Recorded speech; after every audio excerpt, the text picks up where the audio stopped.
অন্তত ক্লাস 3 থেকে আমি খুব কনসিয়াসলি পলিটিক্সে ইনভলভড। আচ্ছা, মানে এই গল্পটা আমি অনেক আগে কোথাও লিখছি। হ্যাঁ, ক্লাস 3। প্রমাণটা হলো আমার বাসা থেকে উপজেলা বিএনপির অফিস তখন 1 থেকে 2 মিনিট দূরে, আচ্ছা, নলছিটিতে। এবং আমার পুরো পলিটিক্যাল জার্নিটা বিএনপির হাত ধরে, যার ফলে শহীদ প্রেসিডেন্ট জিয়াউর রহমান, বেগম জিয়া ওনাদেরকে বিএনপির বাইরেও প্রচণ্ডভাবে ওনাদের প্রতি এক ধরনের ভালোবাসা। এটা ছোটবেলা থেকে আমি যখন কম পলিটিক্স বুঝি তখনও আমি তাদেরকে ভালোবাসি। আমাদের বাসায় শহীদ জিয়ার অনিষ্টে নিয়ে আব্বা দিনের পর দিন গল্প করতেন। তো শহীদ প্রেসিডেন্ট জিয়াউর রহমানের যে 7ই নভেম্বর যে ঐতিহাসিক সিপিআই বিপ্লব যেটা আমরা বলি, ওই দিন আব্বা বলতেছে যে উনি দেখছেন যে মানুষ নারায়ে তাকবীর আল্লাহু আকবার বলে মিছিল দিতেছে আর এটাকে কনগ্রাচুলেট করতেছে, ওয়েলকাম করতেছে। আমি আমারে কেউ তুই করে বলবে ভালোবাসার জায়গা থেকে একটা ভিন্ন, কিন্তু কিচ্ছু চিনি না, সে একটা গার্ডস নিয়ে আমাকে তুই করে বলবে, এটা আমি মানতেই পারি না। তাচ্ছিল্যের তুই এসে সে ছাত্রলীগ, এই তুই এটা কেন করছিস?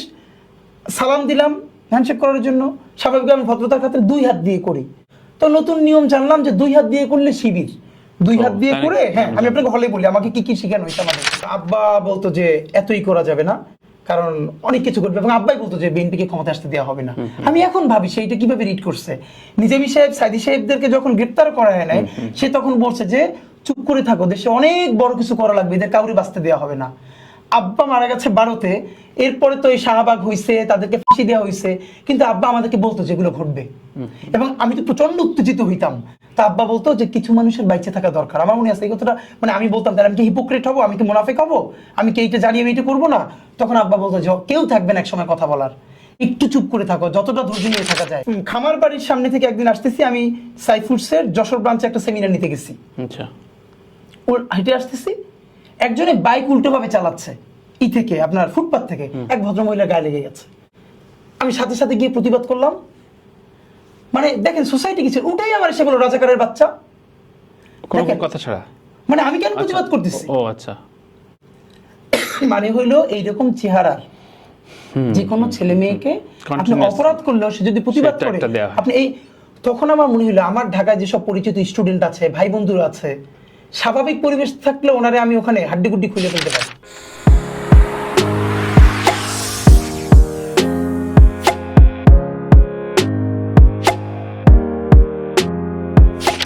আমরা কথা বলছি রাজনীতিবিদ, ইনকিলাব মঞ্চের মুখপাত্র ওসমান হাদির সাথে। ঠিক আছে, পড়াশোনা এবং নিজের ভাবনাগুলো আরো গ্রো করার জন্য ভার্সিটিতে এই অবস্ট্রাগলগুলো পেরোতে পেরোতে আপনি আসলেন।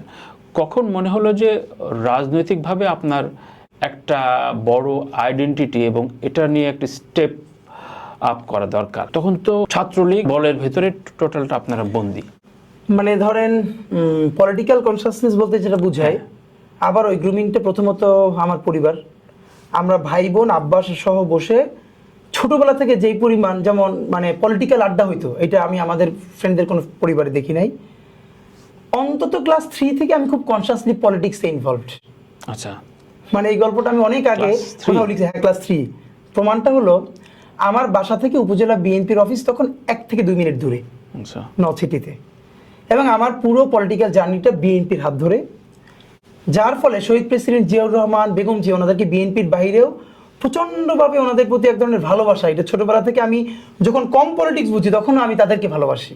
আমার মনে আছে যখন আমি ক্লাস 3তে পড়ি, আমার বাসা থেকে 1 থেকে 2 মিনিট উপজেলা বিএনপির যেহেতু অফিস, আমার সাথে ফ্রেন্ডরা যখন ক্রিকেট বা ফুটবল খেলতে যাইতো আমি সেটাও চাইতাম, কিন্তু আমি সময় পেলেই বিএনপির অফিসে গিয়ে বসে থাকতাম। যেহেতু আব্বাকে সবাই চেনে, আমাদের পরিবারকে ভীষণ সবাই ভালোবাসে, শ্রদ্ধা করে, তা আমি গেলে তো একটু এক্সট্রা খাতির করতো, চেয়ারে বসাইতো। কিন্তু আমার মনে আছে আজকে যে আপনার 2001-এর আগ পর্যন্ত 96 থেকে যখন আওয়ামী লীগ ক্ষমতায় ছিল, তখন না দেশে আমি ভাবি তখনও বাংলাদেশে না পলিটিক্সটা ছিল। 2000 সনের দিকে আমি মনে হয় তখন 3তে পড়ি, মানে পারস্পরিক শিষ্টাচারটা ছিল। কিরকম যখন বিএনপি হরতাল ডাকতো, তো হরতালের আগের রাতে মশাল মিছিল হতো। 2টা জিনিস হতো, একটা হলো আগের দিন টেম্পুতে করে মাইকিং হতো, আগামীকালকের হরতাল সফল হোক সফল হোক। সন্ধ্যার পরে মশাল মিছিল হতো। তো আপনি জানেন আমাদের কমন কালচার যে সন্ধ্যার পরে কোনোদিন কেউ বাইরে থাকতে পারবে না, মাগরিবের আগে গিয়ে ঘরে উঠতে হবে, আর নইলে তো মার খেতে হবে বাসায়। তো আমি এই মার খাওয়ার ঝুঁকি নিয়েই যতদিন হরতালের আগে মশাল মিছিল হইতো আমি গিয়ে বিএনপির অফিসে বসে থাকতাম এবং এই মশাল মিছিলে যোগ দিতাম। মিছিল শেষ হওয়ার পরে অল্প কিছু লোক থাকতো, চৌমাথায় সংক্ষিপ্ত একটা বক্তৃতা করে প্রোগ্রামটা শেষ হইতো, কিন্তু আমি শুধু ওই প্রোগ্রামটার জন্য দাঁড়াই থাকতাম। এর কারণ ওইখানে 2-3 জন বক্তৃতা করতেন। এর মধ্যে একজন, আমার নাম আজও তার নাম আমি স্মরণ করি।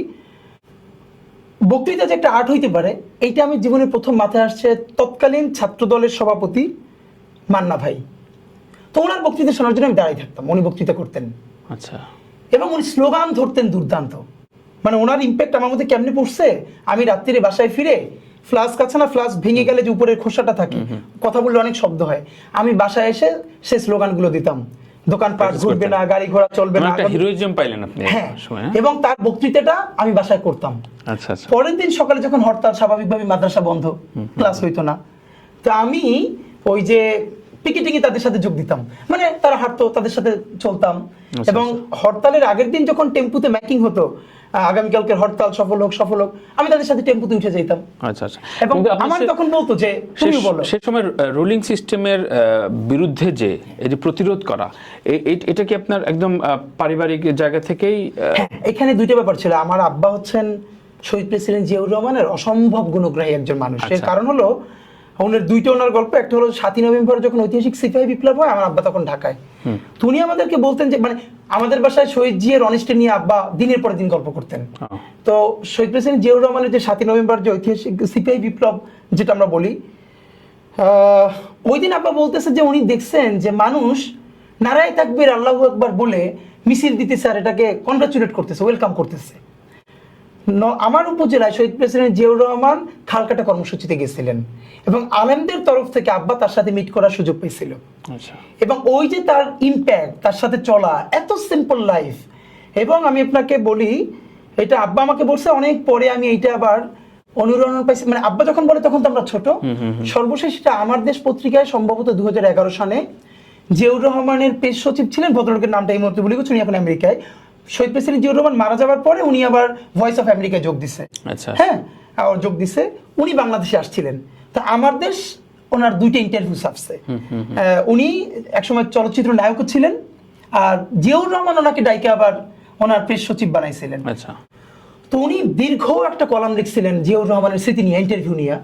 তো সেইখানে উনি বলতেছেন যে জিয়াউর রহমান, ওনার একটা কাজ ছিল, কাজটা হলো জিয়াউর রহমান যখন উনি প্রচুর জেলা সফরে যাইতেন, তো যেই জেলায় যাবেন তার আগের দিন সার্কিট হাউসে ফোন করে ডিসিকে জানানো, অথবা ডিসিকে বলা যে তুমি সার্কিট হাউসে খাবেন, যে প্রেসিডেন্ট ভাতের সাথে একটা সবজি, একটা মাছ, একটা মুরগি বা ডাল, মানে আপনি ভর্তা দেন, সবজি দেন, মাছ দেন, 4 আইটেমের বেশি হতে পারবে না।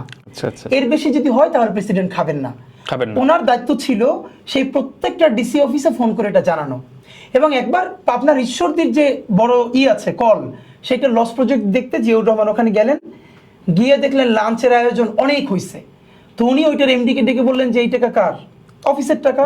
বলে আমি এখানে লস প্রজেক্ট দেখতে আসছি, আর এইগুলো করছে। উনি না খেয়ে ঢাকায় ব্যাক করে লাঞ্চ করছেন। তো ওনার ওই গল্পটা আমার মনে পড়ছে। তখন রাত্রির 2:30-3টা বাজে, ঘুমাই নাই। আমি অনার্স ফার্স্ট ইয়ারের একটা ছেলে।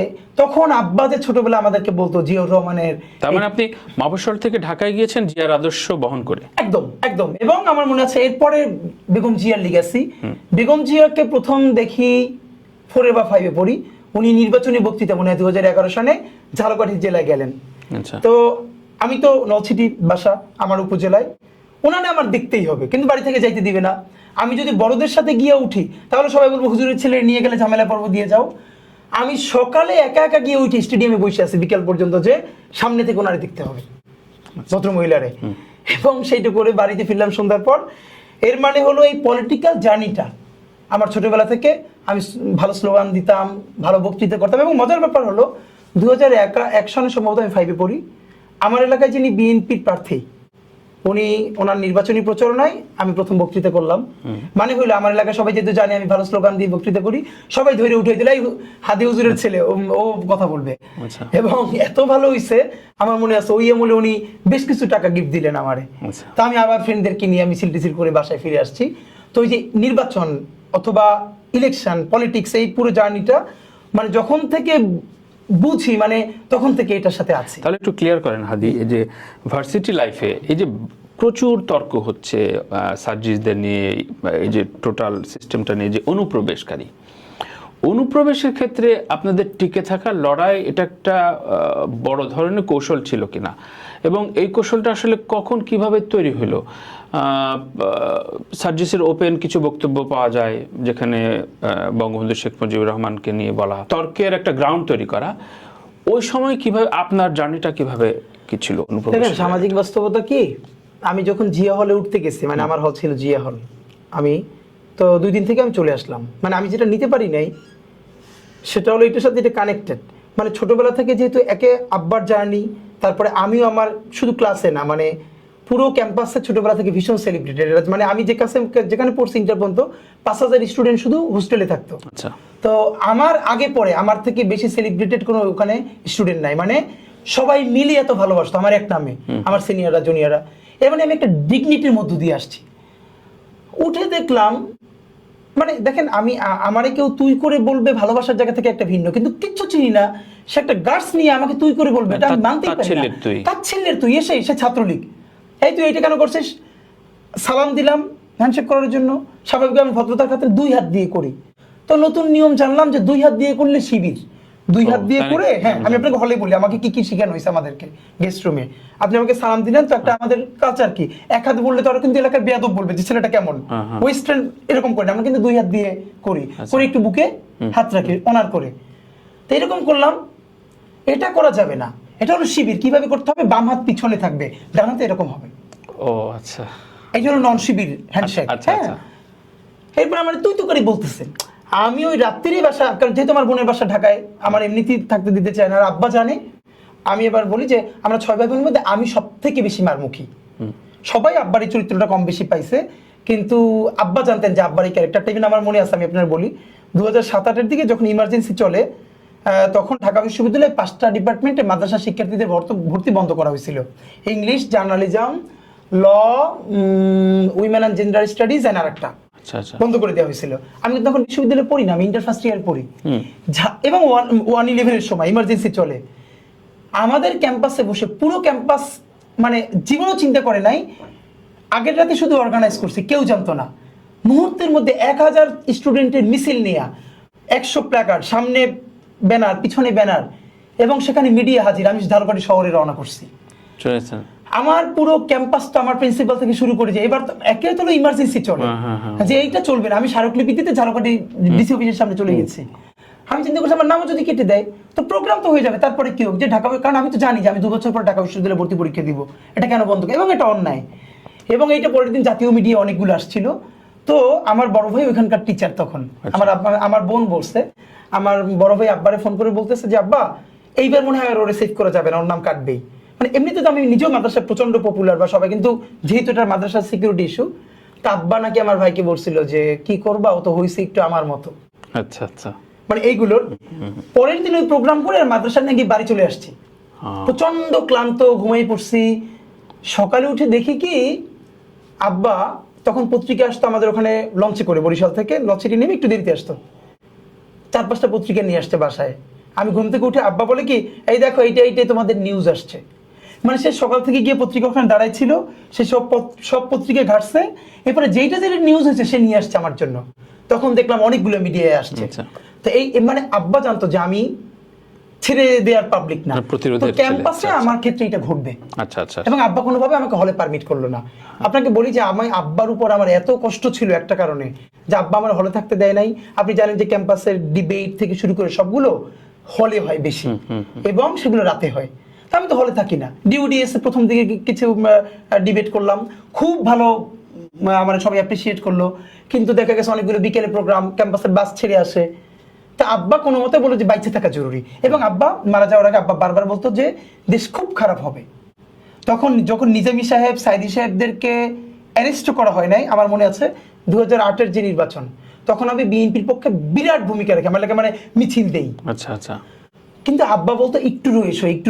তখনই লিডিং পর্যায়ে। হ্যাঁ, আমি এবং আমার মনে আছে যে আমার এলাকা থেকে বিভিন্ন গ্রামে গ্রামে যে জনসংযোগ হইতো আমাকে নিয়ে যেত 2টা কারণে। একে আব্বার যে হুজুরের ছেলে এইটা হিসেবে একটা সোসাইটিতে মর্যাদা ছিল, আমি ভালো বলতাম, খুব স্লোগান ধরতাম, নিয়ে যাইতো সবার সাথে টিম করে করে গ্রামে যাইতাম রাত্রিরে। তো আব্বা বলতো যে এতই করা যাবে না, কারণ অনেক কিছু করবে। এবং আব্বাই বলতো যে বিএনপিকে ক্ষমতা আসতে দেওয়া হবে না। আমি এখন ভাবি সেইটা কিভাবে রিড করছে। নিজামী সাহেব, সাইদি সাহেবদেরকে যখন গ্রেপ্তার করা হয় নাই, সে তখন বলছে যে চুপ করে থাকো, দেশে অনেক বড় কিছু করা লাগবে, এদের কাউরে বাঁচতে দেওয়া হবে না। আব্বা মারা গেছে 12-তে, এরপরে তো এই শাহবাগ হইছে, তাদেরকে ফাঁসি দেওয়া হইছে, কিন্তু আব্বা আমাদেরকে বলতো যেগুলো ঘটবে, এবং আমি তো প্রচন্ড উত্তেজিত হইতাম। তা আব্বা বলতো যে কিছু মানুষের বাইচে থাকা দরকার। আমার মনে আছে এই কথাটা, মানে আমি বলতাম তাহলে আমি কি হিপোক্রেট হবো, আমি কি মুনাফিক হবো, আমি কি এইটা জানি আমি এটা করবো না? তখন আব্বা বলতো যে কেউ থাকবে না একসময় কথা বলার, একটু চুপ করে থাকো, যতটা ধৈর্য নিয়ে থাকা যায়, এভাবে বলতেন? এভাবে বলতেন। আমার মনে আছে যে এক সময় প্রচন্ড শিবির নিধন শুরু হলো যখন আমি অনার্স ফার্স্ট ইয়ারে পড়ি। আমার তখন বড় বড় চুল, চুল তো এলোমেলো। আমি গেছি কুয়াকাটা, আমার একটা ফ্রেন্ডের দোকান আছে, এমনিতেই বেড়াইতে। আমার ফ্রেন্ড দেখি কি আমার নিয়ে খুব বিব্রত হয়ে গেছে।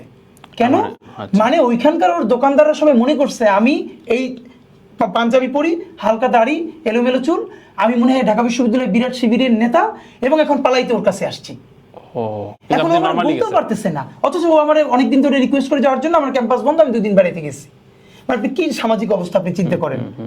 এবং মানে আমি মানে চোখের পানি, ওই যে খামার বাড়ির সামনে থেকে একদিন আসতেছি, আমি সাইফুডসের যশোর ব্রাঞ্চে একটা সেমিনার নিতে গেছি।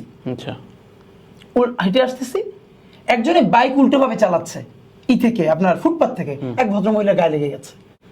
আমি সাথে সাথে গিয়ে প্রতিবাদ করলাম। মানে দেখেন সোসাইটি কিছু, ওটাই আমার এসে বলো রাজাকারের বাচ্চা, কোনো কথা ছাড়া। মানে আমি কেন প্রতিবাদ করতেছি? ও আচ্ছা। মানে হইলো এইরকম চেহারার যে কোনো ছেলে মেয়েকে আপনি অপরাধ করলেও সে যদি প্রতিবাদ করে, আপনি এই, তখন আমার মনে হলো আমার ঢাকায় যেসব পরিচিত স্টুডেন্ট আছে, ভাই বন্ধুরা আছে, স্বাভাবিক পরিবেশ থাকলে ওনারে আমি ওখানে হাড্ডিগুড্ডি খুলে ফেলতে পারি, যে আমি আমার সবারই যদি ফোন করি। কিন্তু আমি জানি আমি থানায় গেলে কোনো রেমেডি তো পাবোই না, বরং আমার নামই উল্টা একটা কিছু হবে। তো এই প্রতিরোধের জায়গায় এইটা যে আমার ভিতরে হলো, কিভাবে, মানে ওই যে অনুপ্রবেশের বিষয়, এখন অনুপ্রবেশের যেটা হইছে, ধরেন এটা তো সত্য কথা যে আমার একটা ফ্রেন্ডকে 2 তলা থেকে মহসিনল থেকে ফালাই দেওয়া হয়েছে রাত 2টার সময়, শিবির নাম দিয়ে। তো লম্বা সময় এরকমের পরে অফকোর্স অনেকে এই অনুপ্রবেশটা শেল্টার হিসেবে নিয়েছে, যে যাতে ন্যূনতম, যেমন আমাদের সাথে অনেক ফ্রেন্ডরা বলে যে ধরেন ন্যূনতম পর্যায়ে ছোট একটা কমিটিতে ছিল, অ্যাটলিস্ট সে এই মেসেজ দিয়ে অনেককে বাঁচাইতে পারছে যে আজকে রাত্রে তোমার ধরা হবে, হলে আইসো না। এরকম আমি অনেককে চিনি। হয়তো ছেলেটা আসলে ছাত্রলীগ না, খুবই ছোট একটা পোস্টে ছিল, কিন্তু জানতো আচ্ছা আজকে গেস্ট রুমে কারে ধরা হবে। তখন হয়তো 2টা ছেলেরে বলছে যে তুমি আজকে হলে আইসো না, এবং ওর জীবনটা বেঁচে গেছে। আব্বার উপর এইটা কেন বললাম, আমার কষ্টটা কমছে কবে, আবরারের কাণ্ডের পর।